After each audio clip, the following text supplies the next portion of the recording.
ค่ะกราบสวัสดีอิฟซี่ทางช่องของสงกรานต์นะคะมื้อนี้จะมีแนวทางของรัฐบาลไทยของเซียนไส้ว่านเอามาฝากเป็นเลขลับนะคะ เลขลับวงในค่ะพี่น้อง เลขลับวงในน่านที่จะมาเทียพี่น้อง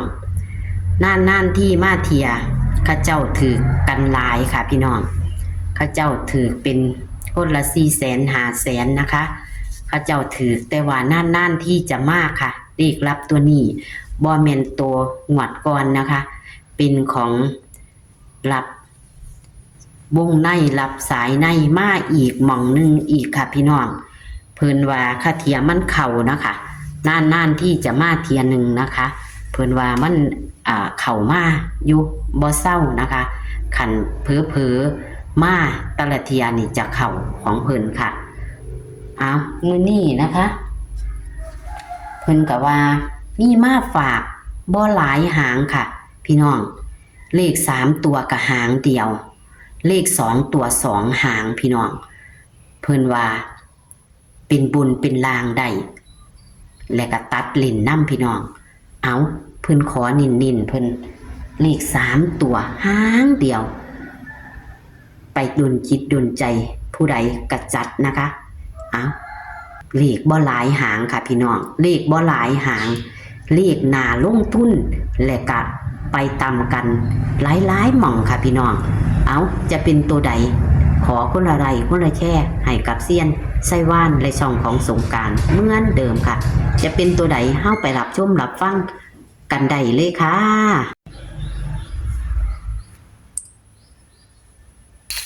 ค่ะกำลังสิโทรไปพอดีเลยค่ะเป็นเลขของอีหยังก็ค่ะเป็นเลขลับมีจักหางค่ะมี3หางอันนี้เขาเอิ้นว่าลับวงในแม่นบ่ค่ะเฮ้อเฮาสิว่าหยังว่าลับซื่อๆนี่บ่ถือว่า2 เดือนแล้วนะโอ้ถือมา2เที่ยแล้วเลี้ยงงวดเลยบ่ค่ะมันเป็นระยะไม่ใช่มาตรวจอืมมันเป็นระยะมันบ่มาต่อเนื่องกันติเข้ามา2เที่ยแล้วล่าสุดเข้าหยังค่ะไม่ว่าเขาถ้ามันเขาถึง2ประมาณ2คนมาตกเป็นดับตัวใหม่เนาะว่าไปจังซี่โลดเถาะค่ะดับมาใหม่แค่3หางแม่นบ่ค่ะมีวิ่งมีหยังบ่ค่ะครับค่ะจับคู่เลยติ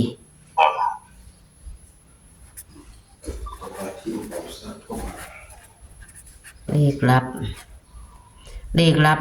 วงเล็บซื้อเจ้าคือเก่าแม่นบ่จะไม่เห็นเลยเลขลับมี3คู่เป็นบนหรือเป็นลางค่ะบนลางเลยแม่นบ่สิได้เขียนถูกนะบนล่างตัวใดแน่ค่ะเป็นหยังก่อนเสียง065เป็นเลข3ตัวตัวนี้เนาะ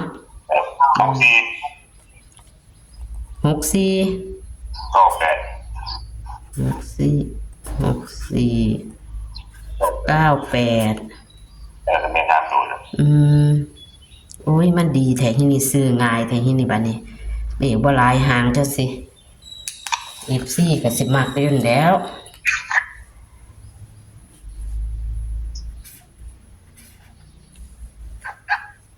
เลข2ตัวนี่นิ่นตัวใดค่ะ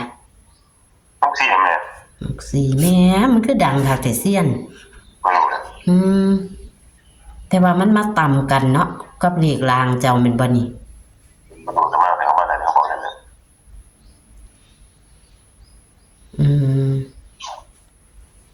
โอ้คือหมักแต่เนาะที่นี่บัดนี้ความฝันกับมาตัวนี้ที่นี่บัดนี้ มันจะมาบ่ล่ะนี่บัดนี้สิได้เฝ้าไปหาซื้อแล้วบัดนี้65นี่มื้อนี้มันขึ้นแต้มลงแต้มไว้ให้ตัวนิ่มเตี้ยน06มื้อนี้เนาะอันนี้ให้เพิ่นตัดลิ้นเอาแม่นบ่ค่ะให้ตัดลิ้นก็บ่ได้หลายหางดอกว่าจะเป็น3หาง6นี่มันกลับหัวเป็นเก้าได้บ่แม่บอกประมาณนั้น บ่กลับแม่นบ่นี่บอกกับเขาบอกกับอืมแต่ว่ากับบนรางเนาะเข้ามาเข้าลุดหรือว่าพึ่งมาหรือจังไดบอกเนี่ยมันมาแม่มันนั่นที่มาที่นึงเขาดอกให้มากที่นั่นโดนเทียมาเทียนึงแต่ว่ามันก็เข้าดีอยู่ขันมาขันสากมากสิแม่นบ่ค่ะโอ้ค่ะเอากระเทียมันมาเนาะกระเทียมาเพราะว่าเลขบ่หลายหางเป็นน่าสนใจแล้วก็มาเข้ากับเลขลางนำล่างอย่างเดียวก็สิบ่มีหยังหลายตัวเซียนมื้อนี้ไปดำหน้าบ่ค่ะบอกจะว่าได้ไปขายของบ่มื้อนี้ค่ะก็สิขอบคุณซ้ำนี่เนาะค่ะเซียนค่ะสวัสดีค่ะ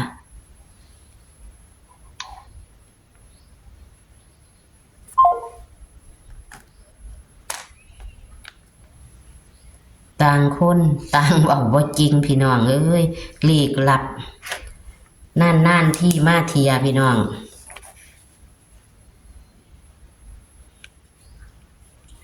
นั่นที่มาเทีย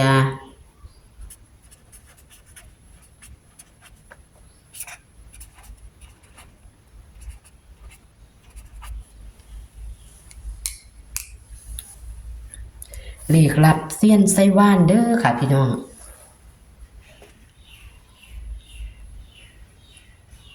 นั่นที่มาเทียพี่น้องมันเข่าตอนเข่าศูนย์ให้เอียงละเป็นบาพี่น้อง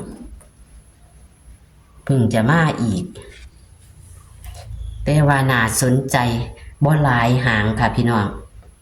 เลขเพิ่นบ่หลายหางเลขแม่มีแค่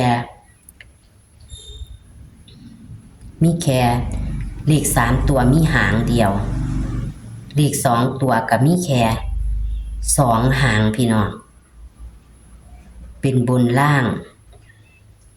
แต่ว่า3ตัวนี่เฮาก็สามารถจะตัดลิ้นเป็นบนล่างได้เด้อค่ะพี่น้อง3ตัวเพิ่นให้065ตัวเดียวเน้นๆพี่น้อง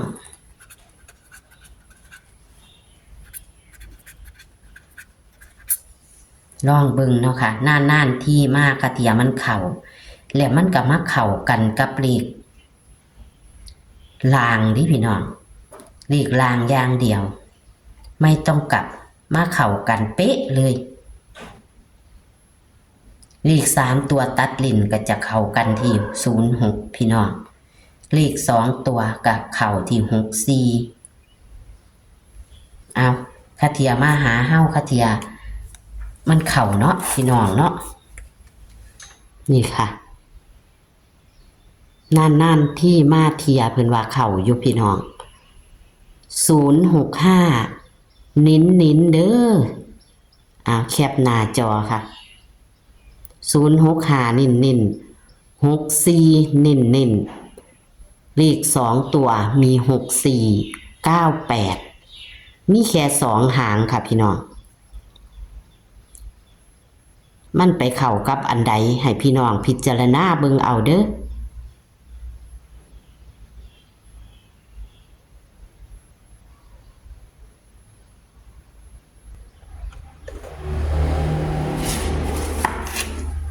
พึ่งมาค่ะรับตัวนี้พึ่งมานะคะแต่ว่า เพิ่นว่านานที่จะมาเที่ยหนึงหลับนี่ เพิ่นหันว่าหลับเนาะค่ะว่าตะหลับนะคะแต่มันก็สิเป็นหลับวงในล่ะพี่น้องหลับวงในนานทีมาเที่ยหนึ่งเขาเจ้าถือหลายอยู่พี่น้องคาเทียมากวันนี้คาเทียเข่าเนาะมันบ่หลายตัว แต่ว่ามันก็ไปตำกันกับเลขสาย